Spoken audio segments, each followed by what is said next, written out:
ನಮಸ್ತೆ ವೀಕ್ಷಕರೇ, ಶ್ರೇಯಸ್ತು ಕಿಚನ್ಗೆ ಸ್ವಾಗತ. ಇವತ್ತು ನಾನು ಕರ್ಜಿಕಾಯಿ ರೆಸಿಪಿನ ಮಾಡಿ ತೋರಿಸ್ತಾ ಇದ್ದೀನಿ. ಇಲ್ಲಿ ಮೊದಲಿಗೆ ಮೈದಾ 1 ಕಪ್ ತೊಗೊಂಡಿದ್ದೀನಿ. ಹಾಗೆ ಚಿರೋಟಿ ರವೆ ಕೂಡ 1 ಕಪ್ಪಷ್ಟು ತೊಗೊಳ್ತಾ ಇದ್ದೀನಿ. ಇದರಿಂದ ಕರ್ಜಿಕಾಯಿ ತುಂಬ ಕ್ರಿಸ್ಪಿಯಾಗಿ ಬರುತ್ತೆ. ಇದಕ್ಕೆ 1 ಚಿಟಿಕೆಯಷ್ಟು ಉಪ್ಪು ಹಾಕ್ತಾ ಇದ್ದೀನಿ. ಹಾಗೆ 1 ಸೌಟಷ್ಟು ಎಣ್ಣೆನ ಬಿಸಿ ಮಾಡಿ ಹಾಕ್ತಾ ಇದ್ದೀನಿ. ನೀವು ಇಲ್ಲಿ ಬೇಕಾದರೆ ತುಪ್ಪ ಅಥವಾ ಬೆಣ್ಣೆ ಕೂಡ ತಗೊಬೋದು. ಇದು ಚೆನ್ನಾಗಿ ಕಾದ್ಮೇಲೆ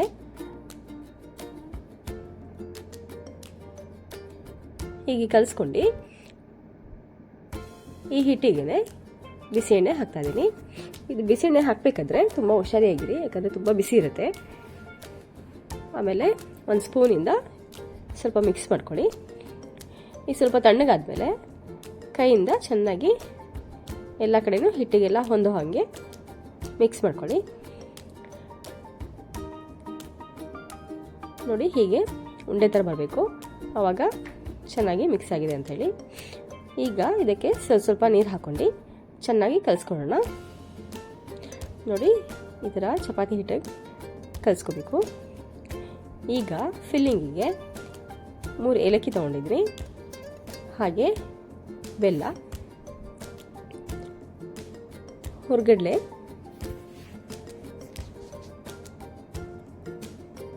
ಹಾಗೆ ಸ್ವಲ್ಪ ಒಣ ಕೊಬ್ಬರಿ ತೊಗೊಂಡಿದ್ದೀನಿ. ಇದು ಆಪ್ಷನು, ನಿಮಗೆ ಬೇಕಾದರೆ ಬರೀ ಒಣ ಕೊಬ್ಬರಿದ್ದು ಮಾಡ್ಕೋಬೋದು, ಇಲ್ಲಾಂದರೆ ಈ ಥರನೂ ಮಾಡ್ಕೋಬೋದು. ಮತ್ತು ಸ್ವೀಟ್ ಕೂಡ ನಿಮಗೆ ಯಾವ ರೀತಿ ಬೇಕೋ ಹಾಗೆ ಮಾಡ್ಕೊಳ್ಳಿ. ನೋಡಿ, ಈಗಾಗಿದೆ. ಇದನ್ನು ಒಂದು ಕಡೆ ಸಪ್ರೇಟಾಗಿ ಎತ್ಕೊಳ್ತಾ ಇದ್ದೀನಿ.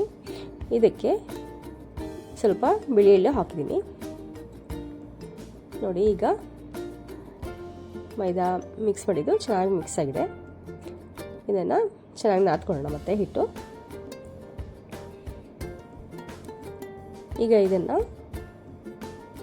ಚಪಾತಿ ಉಂಡೆಯಷ್ಟು ಒಂದು ದೊಡ್ಡ ಸೈಜಿನ ತೊಗೊಂಡು ಸಪ್ರೇಟ್ ಮಾಡ್ಕೊತಾ ಇದ್ದೀನಿ. ಇಲ್ಲಿ 5 ಉಂಡೆ ಮಾಡ್ಕೊಂಡಿದ್ದೀನಿ. ಇದನ್ನು ಚಪಾತಿ ಥರ ಲಟ್ಟಿಸಿ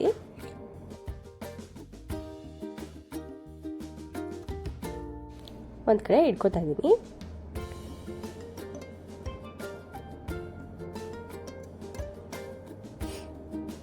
ಇದಕ್ಕೆ ನಾವು ಸಾಟೆ ಹಚ್ಚಬೇಕಾಗತ್ತೆ.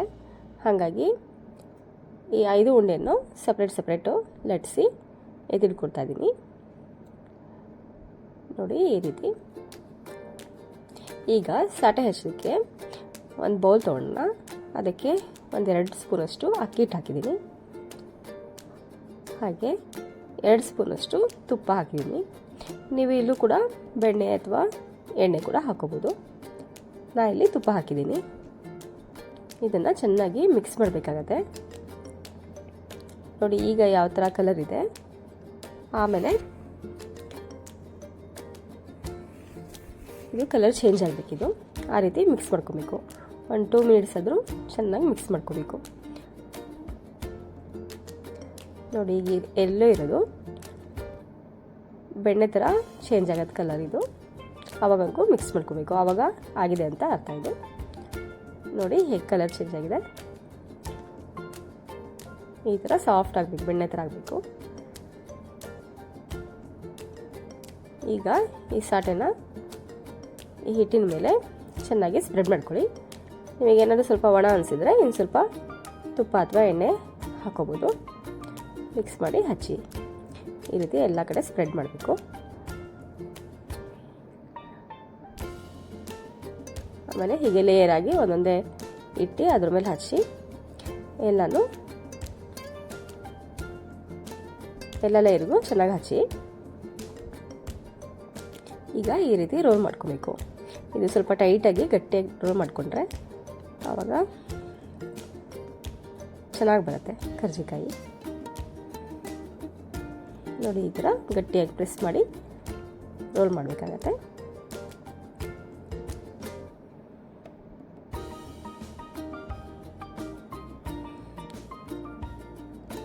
ಚೆನ್ನಾಗಿ ಪ್ರೆಸ್ ಮಾಡಿ ಉದ್ದ ಮಾಡಿಕೊಡಿ.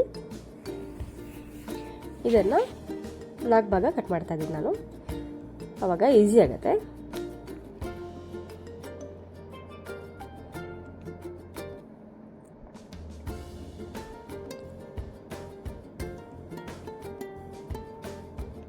ಇದನ್ನು ಈ ಥರನೇ ತೆಳ್ಳ ಮಾಡ್ಕೊಬೇಕು, ಹಾಗೆ ಉದ್ದ ಮಾಡ್ಕೊಬೇಕು. ನೋಡಿ,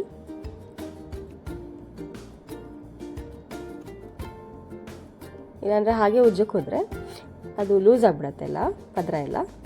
ಈ ರೀತಿ ಪ್ರೆಸ್ ಮಾಡಿ ಮಾಡಿ ಮಾಡ್ಕೋಬೇಕಾಗತ್ತೆ.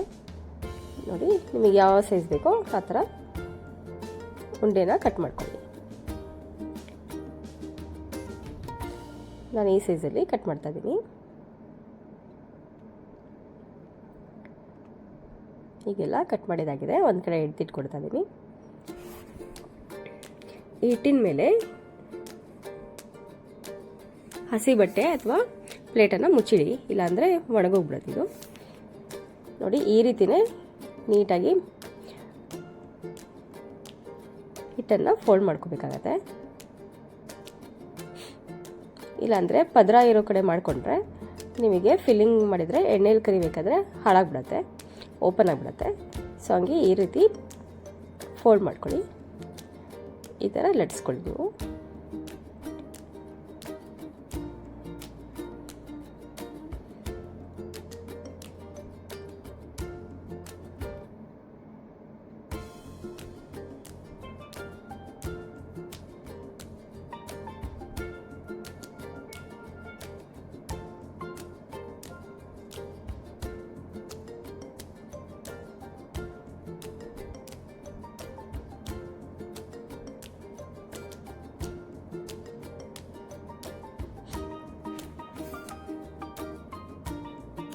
ನೋಡಿ, ಇಷ್ಟು ತೆಳ್ಳಿಗೆ ಲಟ್ಟಿಸ್ಕೊಂಡಿದ್ದೀನಿ. ಈಗ ಈ ಹೂರಣಕ್ಕೆ ಸ್ವಲ್ಪ ಬಾದಾಮಿ ಮತ್ತು ಗೋಡಂಬಿನ ಕಟ್ ಮಾಡಿ ಹಾಕ್ತಾಯಿದ್ದೀನಿ. ರೋಸ್ಟ್ ಮಾಡಿ ಕಟ್ ಮಾಡಿ ಹಾಕ್ತಾಯಿದ್ದೀನಿ. ಇದು ಆಪ್ಷನಲ್, ನಿಮಗೆ ಬೇಕಿದ್ದರೆ ಹಾಕ್ಕೋಬೋದು, ಇಲ್ಲಾಂದರೆ ಇಲ್ಲ. ಈ ಬಿಳಿ ಎಳ್ಳು ಮತ್ತು ಡ್ರೈ ಫ್ರೂಟ್ಸು ಇವೆಲ್ಲ ಆಪ್ಷನಲ್. ಈಗ ಇದನ್ನು ಚೆನ್ನಾಗಿ ಮಿಕ್ಸ್ ಮಾಡ್ಕೊಳ್ತಾ ಇದ್ದೀನಿ. ಮಾಡ್ಕೊಂಡು ಈ ಫಿಲ್ಲಿಂಗ್ನ ಮೈದಾ ಶೀಟ್ ಮೇಲೆ ಹಾಕೊಳ್ಳೋಣ.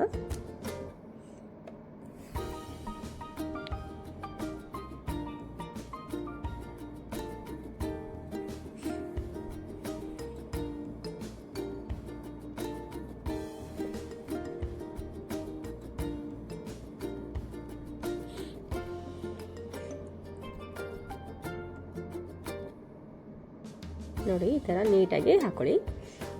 ಆ ಕಡೆ ಈ ಕಡೆ ಎಲ್ಲ ಬಂದುಬಿಟ್ರೆ ಈ ಎಣ್ಣೆಲಿ ಕರಿಬೇಕಾದ್ರೆ ಒಡೆದೋಗೋಕ್ಕೆ ಚಾನ್ಸಸ್ ಇರುತ್ತೆ. ಎಣ್ಣೆ ಎಲ್ಲ ಹಾಳಾಗ್ಬಿಡುತ್ತೆ. ಸೊ ಇದನ್ನು ನೀಟಾಗಿ ನೀರು ಹಚ್ಕೊಂಡು ಕ್ಲೋಸ್ ಮಾಡ್ಕೊಳ್ಳೋಣ.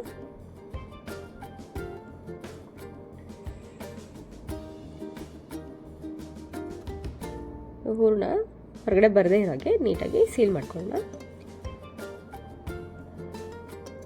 ಈಗ ನಿಮಗೆ ಶೇಪ್ ಯಾವ ಥರ ಬೇಕೋ ಆ ಥರ ಮಾಡ್ಕೋಬೋದು. ನಾನು ಇಲ್ಲಿ ಚಾಕುನಲ್ಲಿ ಕಟ್ ಮಾಡ್ಕೊಂಡು ನೀಟಾಗಿ ಸಮ ಮಾಡ್ಕೊತಾ ಇದ್ದೀನಿ.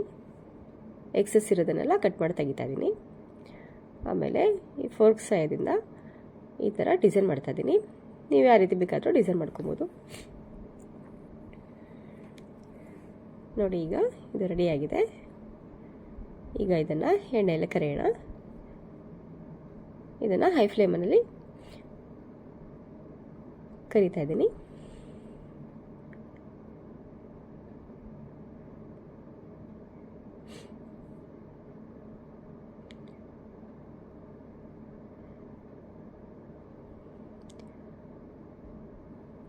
ಈ ಚೆನ್ನಾಗಿ ಗೋಲ್ಡನ್ ಬ್ರೌನ್ ಬರಬೇಕು, ಆವಾಗವರೆಗೂ ಕರಿಬೇಕು.